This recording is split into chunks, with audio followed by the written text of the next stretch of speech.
Today, I had two entirely different conversations with two entirely different people in two entirely different contexts, and they had the same complaint about ideas. They perceived the idea, whatever it was, as being irrelevant. The first was the curator of, let's call it a short form talk event, who said that looking at all the ideas that had been submitted, idea after idea after idea, was generic, not new, in other words, irrelevant. The other was my dissertation advisor, who was talking about how often, when she is looking at ideas for papers that people submit to journals or to what's known as edited volumes, themed versions of journals or books, how sometimes people have good ideas, but they aren't reframed in such a way that makes them align with the particular topic. Both of these are versions of irrelevance, and both of these are so solvable. So let's solve it.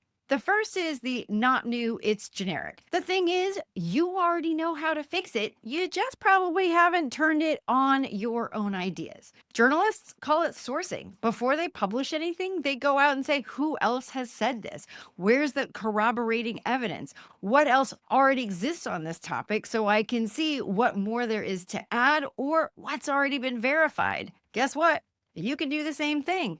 Simple searches, either in a search engine or in your friendly favorite AI, can tell you, hey, who else is known for this? Who else talks about it? What do they say? What's their point of view? One of the biggest ways that your idea can be seen as irrelevant is being dismissed as seen it, heard that, done that. And by the way, why don't you know that's already been seen, heard, and done before? Now, I get it. Sometimes people are a little bit nervous about going out and looking at and saying, what if I find that somebody has the same idea? Isn't it better that you figure that out than somebody looks at your idea and goes, why didn't they already know that was done? Personally, I would say yes. If it is something that somebody else has talked about in one way or another, by doing that little bit of sourcing, you can also immediately answer and anticipate that potential objection by saying, and here's how it's different than what this person, that person, and this other person have already said. The second issue from my dissertation advisor, this alignment with the theme, is also very fixable and frankly something that marketers, advertisers, content marketers think a lot about.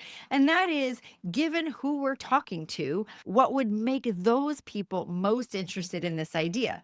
Not how do I change my idea for them, but what about my idea ties into what those folks are already looking for. This means, again, doing a little bit of background research. Adopt your marketer hat and go looking at your potential audiences. What do they care about? What are the things that are on the top of their mind? This is not about shape shifting your idea to match it. It's about holding true to your idea and figuring out why somebody would be interested in it. In academia, this kind of baseline research is what's known as a literature review.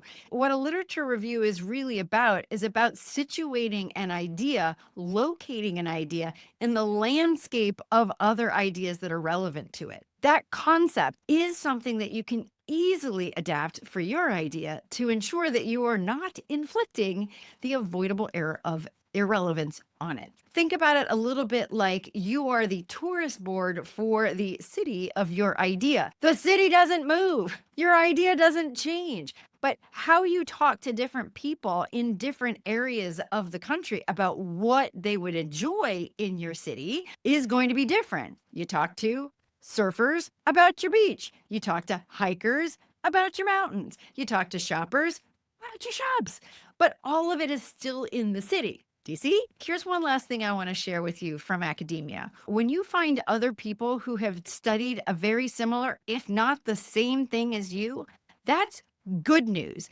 That means you're onto something. It means that you can redo, replicate what they've already done to see if you get the same results.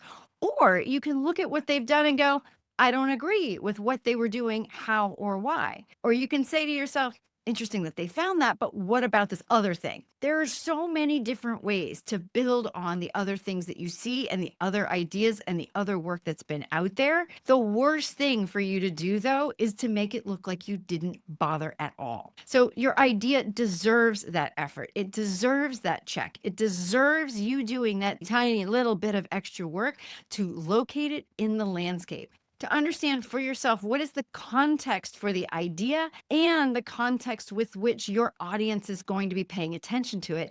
And then to find the most ideal location for your idea. In those rare times where you actually have found an unclaimed piece of land in that landscape of ideas, you still have to know what that landscape looks like in order to show the whole. So as you're thinking about your idea, think about looking at its landscape, looking at the landscape of other people who have looked at it, other people who talk about it, maybe using different language, but also in the ways that your potential audience for it or event for it is already thinking about it. That can help make sure that you've got all the information you need to locate your idea within the landscape and keep it relevant right from the beginning.